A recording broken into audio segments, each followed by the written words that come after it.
여러분들 반갑습니다. 자, 경제 수학에서 이번에는 여러분들 기본적으로 우리 전 세계적으로 전기차 관련되어서 배터리가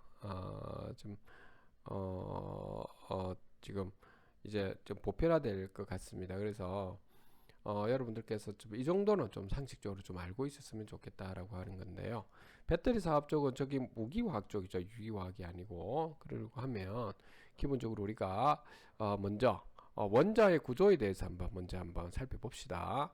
무기화학의 지금 연구 범위는 유기화학 화합물을 제외한 모든 화합물을 이야기하는 거죠. 그래서 CHON 외에 그 주기율표상에 있는 모든 원소를 다루는. 그런데 복합적으로 다 이루어져 있기 때문에 C의 탄소가 많이 그 가지가 4개 가지고 간다 하더라도 무기화학하고 같이 들어갔기 때문에 원소들하고 그래서 다 다룬다고 보시면 되겠습니다. 주기율표에 있는 그 원소들을 그 원자량을 일반적으로 우리가 정수로 우리가 나타낼 수 없는 건 뭐죠? 바로 우리 동위원소 존재량이 다르기 때문에 그런 거죠. 그 다음에 원자량에다가 우리가 뭐를 곱해주면 바로 질량이 되는 거죠. 그 다음 주기가 낮을수록 전자에너지가 높죠. 주기가 낮을수록. 그래서 리튬이 나트륨에 비해서 우리가 전자에너지가 상당히 높은 거죠. 에너지 밀도가 높다라고 하는 바로 이런 부분이죠. 그래서 전답껍질이라는 상자 안에는 SPDF인 오비탈이라는 이름이 있습니다. SPDF라는 이름의 오비탈 세트가 또 별도로 있죠. 그 다음에 원자의 성질을 결정하는 원자가 전자가 일반적으로 있죠. 그 최외곽 전자를 우리가 원자의 성질을 결정한다 이 말인 거죠.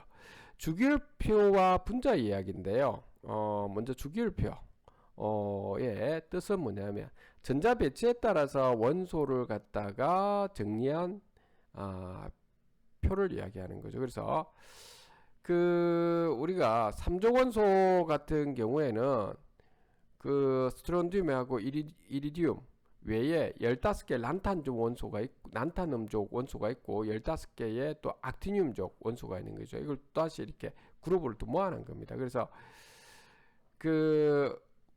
주족 원소와 전위 원소도 있죠. 그래서 이렇게도 볼 수 있다는 겁니다.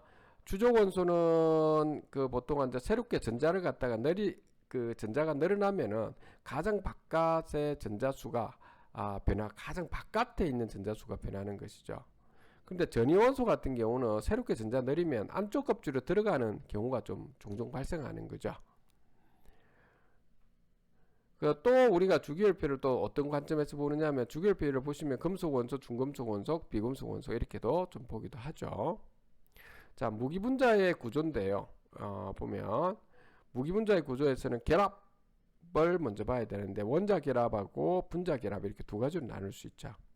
원자 결합 같은 경우는 우리가 지금 이온 결합이 있고 원자 간의 결합이 있는 겁니다. 금속 결합, 공유 결합 이렇게 있죠. 그 다음 또 베이 결합도 있죠.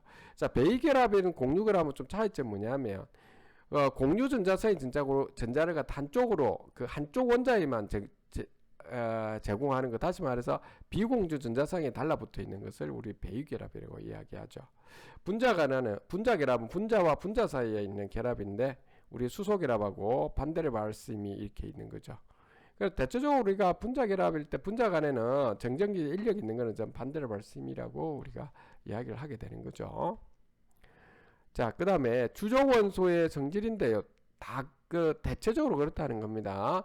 1쪽은 우리 어떻게 됩니까? 알칼리 금속이죠. 리나칼루세 뭐 이렇게 해가지고 이야기를 하는데요. 리튬 여기 들어가 있죠. 2쪽은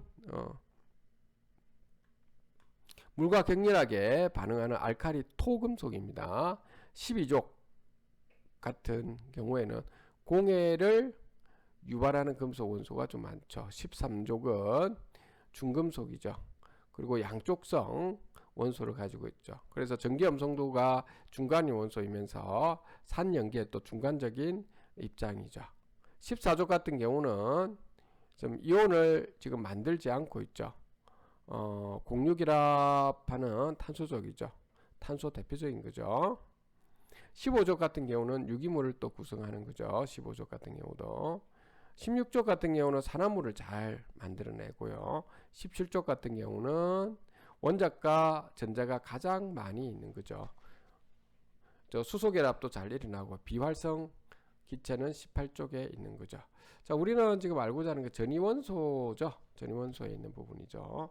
실제 요직이 좀 많이 쓰이고 있죠. 자, 특징은 d 오비탈의 전자가 채워지는 형태가 되는 거죠. 모두 비슷한 성질을 가지고 있죠. 모두 비슷한 성질을 가지고 있다라고 하는 거죠. 그 다음에 종마다 명확한 성질의 차이도 지금 없습니다. 그렇죠? 사족 같은 경우에는 광촉매 작용이라든지 그 초강력 그 내열 합금으로 쓰이고 있고요. 그 다음에 5족 같은 경우는 생체 친화성이 굉장히 높죠. 6족은 강도가 굉장히 뛰어나고요. 7족 같은 경우는 색깔의 변화가 지금 일어나고 있죠. 보통 많죠. 그다음 8쪽은 강한 자성을 좀 띠고 있죠. 요거 여러분들 8쪽 같은 경우도 우리가 결국에 전기 자동차에 쓰는 엔진, 모터 이제 그쪽에 관련된 겁니다. 9쪽 같은 경우는 반응성이 좀 느리고 촉매주로서 많이 쓰이고 있죠. 그 다음에 10쪽 같은 경우는 이온화 경량이 좀 작고요. 촉매로서도 유연하게 되죠. 11쪽 같은 경우는 우리가 가장 이온이 되기 어려운 원소들이 있는 겁니다. 자, 전지에는 크게 보면 화학전지와 물리전지, 생물전지 이렇게 세 개 나누는데 화학전지는 또다시 1차 전지, 2차 전지 나뉘는 거죠.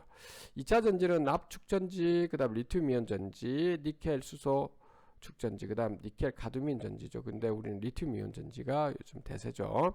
물리전지는 태양전지, 열전지, 그 다음에 원자력 전지가 있죠. 생물전지는 산소전지 이렇게 나뉘게 되는 거죠. 자, 오늘 여러분들하고 같이 여기까지 보도록 하겠습니다. 감사합니다.